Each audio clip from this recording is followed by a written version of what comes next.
Welcome, everyone. This is another episode of Conversations with Dr. Cybersecurity.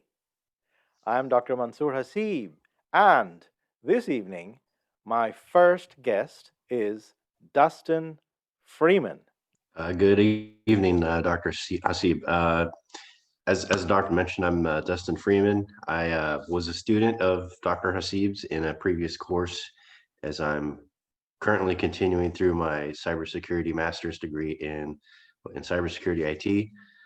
Please forgive me. I'm actually in Germany, so it's about 1 o'clock in the morning at the moment. So if I sound a little groggy, I'm trying to load up on caffeine. But just to get right into it, my journey into cybersecurity has been well. So my background, I began just in communications as a radio maintenance technician in the military, the U.S. Air Force, and over the years through different mergers of career fields, networking and just network technology has slowly but surely integrated its way into the field. And a few years ago, I was in a position where I was in a planning capacity as a role of one of my duties. And I quickly realized that a lot of the planning going on around me, everything was very network centric, and I just wasn't as versed in that side of technology as I felt I should be. So uh, I began studying for a CCNA, Cisco Certified Network Associate. And through those studies, I learned a lot about networking, way more so than, uh, well, as much as I wanted to get versed on. And after earning that certification, which, to be honest, took multiple attempts, multiple exam route as well, I got through it. And so after finishing that certification, it kind of ignited a hunger in wanting to learn more. Uh, and again, also knowing that at whatever point I retired from the military, that's the field that I wanted to go into. Would have to do something with communications, and I knew that security is not going away. Uh, will always be there. So um, I ended up getting my Security Plus certification. That took 2 attempts to get that, but I got it. And following that was when I actually decided, okay, I want to pursue my master's degree in cybersecurity. Um, in that journey, I realized, okay, a lot of the topics covered in cybersecurity master's program, I had seen that in Security Plus, and someone had recently, this year specifically, mentioned uh, the Certified Information Systems Security Professional certification is seen as like a gold standard when it comes to cybersecurity. So I thought, you know what, let's go after that. And Yeah. I went after that this year in September, and was astounded when I actually passed the exam because with my history of multiple attempts, but I somehow managed to pass it. It was a lot of study and a lot of effort, but I got through it, and I actually got audited, and that process surprisingly went very quick, and I got fully certified as a Cssp a matter of about a week and a half ago. So that's kind of where I am, and I reached out to Dr. Hasib to ask, following this certification, uh, maybe what should be the next logical step. So I'm still kind of trying to figure that out at the moment. So that about wraps Great. up where I am. Great. What an introduction. That is beautiful. So one of the things that you noticed just from your introduction and from my experience with you in my class, I noticed that you were one of the students in that class who was thoroughly prepared for that particular class because generally before that class if somebody does get the n- security plus and also the network plus, or in your case you got the CCNA, then they have the foundations to be truly successful. So, and that's probably why you did very well in my class as far as I remember. Now, where do you want to go? the key thing, of course, is what is it that you want to achieve with your life? Because hopefully you already noticed that as you are going through this graduate program, the complexity of your brain and the way you think and the way you approach everything is being changed forever. Your brain is now at the level of an executive's brain. That's what a master's degree is designed to do. And that's probably why you also passed the CISSP in one shot, because in that test, you probably saw every answer was probably correct. You had to choose the best answer. And that is what this brain starts to give you as you become an executive leader and a cybersecurity professional. You are figuring out the best answer. It's no longer a mathematical answer of 2 plus 2 equals 4. No, no, no. We have a choice of multiple answers, and these are mostly business decisions, you see? So that is the key. A lot depends on where you want to go, because just randomly pursuing is not enough. My recommendation, just knowing you, I think this is a good step. You should be engaging more on video platforms, trying to build your brand, let people know about you. Did you tell the world that you just passed the CSSP? Did you even share the results? I mean, you can hide the names and everything, or personally identifiable information, but hey, you achieved something. Why not celebrate that? Tell your LinkedIn network, make some connections, attend some conferences. There's a lot of conferences going on online that are free.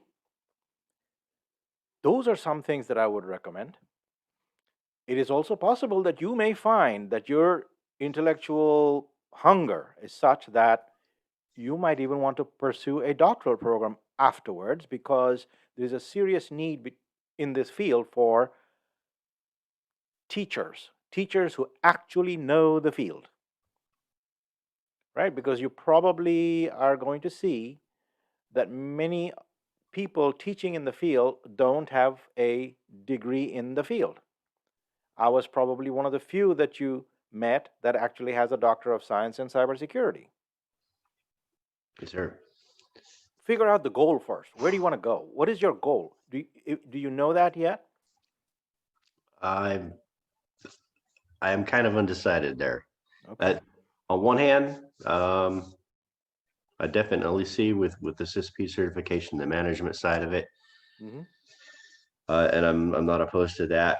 But I'm also and I enjoy the techie side, being hands on with Mm-hmm. the technologies themselves. Mm-hmm. So and in that regard, Mm-hmm. my degree in the IT itself, I enjoy that. So I guess maybe I'm wanting the best of both worlds. That Um, is nothing wrong with that. So I did that my whole life. So if you notice that even with my doctoral degree, I always maintained technical knowledge. mm, So as you know, the program that you're going through has a lot of technology. Well, I designed that program, right? Because I was a CIO for 12 years. And you notice that I also have a CSSP, CCNA. That was one of the certifications I also earned when it first came out. I was one of the beta. When Cisco first came up with that, I think it was 1999 or 2000, around that time. And I was at a conference and they were offering it for free. Whoever can take the test and wow. pass, it's free. So I was one of the first to take it and pass it, and there I had it. I was like, wow, that's pretty cool. Now, of Wow. course, they expire it and all that, which is kind of ridiculous in my opinion. But yeah, my CCNA is expired now. No, so the thing is that there are jobs where you could be the lead of a technical team. Mm, For example, the manager of a SOC, or a director of that kind of a situation, director of operations, all kinds of middle management roles have these kinds of technology and leadership focused mixed mix. mhm. It's only when you rise to very, very high executive levels, like maybe when you rise to the chief information security officer role, at that time you shouldn't have to do too many hands on. But the funny thing is, even when I was CIO, I used to cover for all my people Wow. because when they went on vacation, I wanted to be sure that somebody was able to cover, and I usually covered for them to keep my own skills sharp, but to also show that that is leadership. Leadership doesn't mean that you give up your technical skills in this kind of a field, because in this kind of a field, it is very easy to become obsolete, and you don't ever want to become obsolete. Right. So you can absolutely do both. Okay. For sure. And like what you're describing, doctor, yes, I've seen that in my military path where some of the technologies used at the beginning of my journey Mhm. are, I don't want to say laughable right now, but just the evolution of it for sure. And so I absolutely understand what you're describing is the need to keep sharp on everything. Exactly. And the thing is that that will also always make you a better strategist, because, as you probably saw in that master's program, we were always giving you scenarios and mission. What is it that you're trying to achieve? And then tailor your strategy to the mission. We gave you either a healthcare organization or a biotechnology or something, or we gave you an organization's mission. And that is also very key. You could also start to blog a little bit. That will also show leadership. So, for example, there's a lot of breaches going on right now. I mean, lots of breaches have happened. Could you write a blog with an analysis of the breaches? We, of course, in class, you did some of those things, but maybe some of your class papers and things like that could be condensed and put into a LinkedIn blog. So many people would benefit from that. There are many of my mentees doing that, and that will help. People need to know you. So your But brand needs to grow. Branding is very, very important.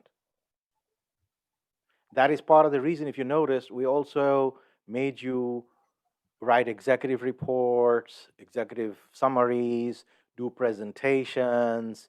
You almost every class you had to prepare slides and presentations. Why? Well, because those kinds of communication skills is what's going to make you a good leader, a good manager, a good supervisor, because you will have to often be the the translator between the technical team and the executive leadership team in the company. I could see the value of that. And the network. You need to network with other people. You see, because these people are always going to be either helping you, challenging you, they're going to show you things. So if you notice, that was one of the things that I diligently grow. If you notice, my network now has roughly about 12,000 people. Well, anybody and everybody who say went to school with you or have are graduates from your university and things like that, you should be networking with them. Right. Many people are posting things. You should engage in some of those things, because maybe there are things that people are saying correctly or incorrectly. So, for example, I've seen many places where people don't define the word cybersecurity properly. Well, if they don't define it properly, nothing else is going to work, right? True. so so so these are things that need to be corrected, and who are going to correct it? People like you. Okay. Remember, you are already going to be in an elite class after you graduate, because how many people have this degree, Right. right? I Too don't many know people. many. Very few people have a master of science in cybersecurity or cybersecurity technology or any of these things, because even though the program you're in was started long time ago, I think 2010 or something, but it was completely revamped in 2016. So what you're going through, as a matter of fact, at the time that I implemented it, it was the only program of its kind in the world. I don't know if other people have done it by now. And if you noticed, the key thing about that program is projects. Projects. We care about what you're going to do with your knowledge. We want you to be able to solve problems, right? And these are mini versions of things that you're going to face in the real world. Your leadership is going to be critical, and that is why some of the earlier graduates, if you have done so well. Tomiko Evans, I don't know if you know her or not, but she won the ISC Squares Up and Coming Professional of the Year Award in 2019, which is now called the Rising Star Award. Okay. Same cohort, another person, Katie Adine. Both are my mentees, and she won, Katie Adine won in 2020. Well, who's going to win in 2021? It's an open field right now. Someone like you could. And how would you do that? By contributing to the field, by teaching others, leading, and things like that. Okay? It's very important. You could be hosting sessions just like this. And because of the time zone issues, how much better if you could do it in the Europe side? Okay.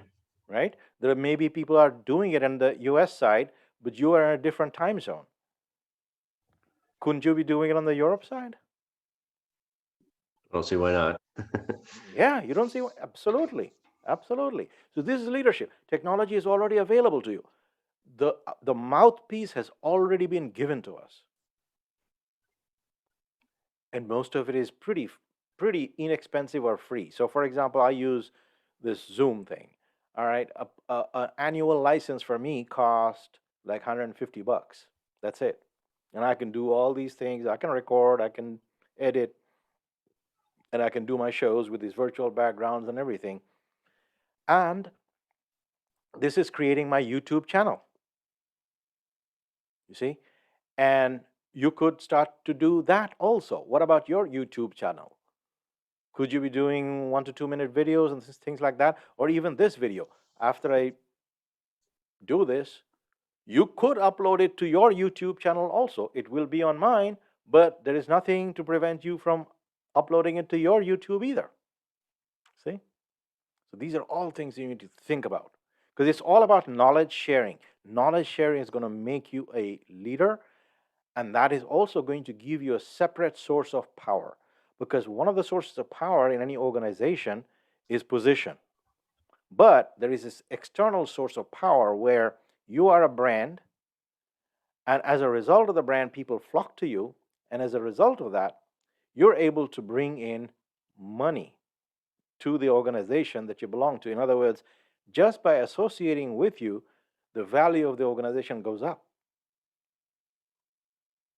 You see, because of my brand, anytime I join any company, the value of that company goes up, that the value of the program goes up, because it attracts students, attracts interest, attracts publicity, and things like that. And that is key. Okay. And you have a fantastic name, Dustin Freeman. You see? I mean, you can't even ask for a better brand name. That is very catchy. And you could build a very strong brand around that, because the brand starts with your name.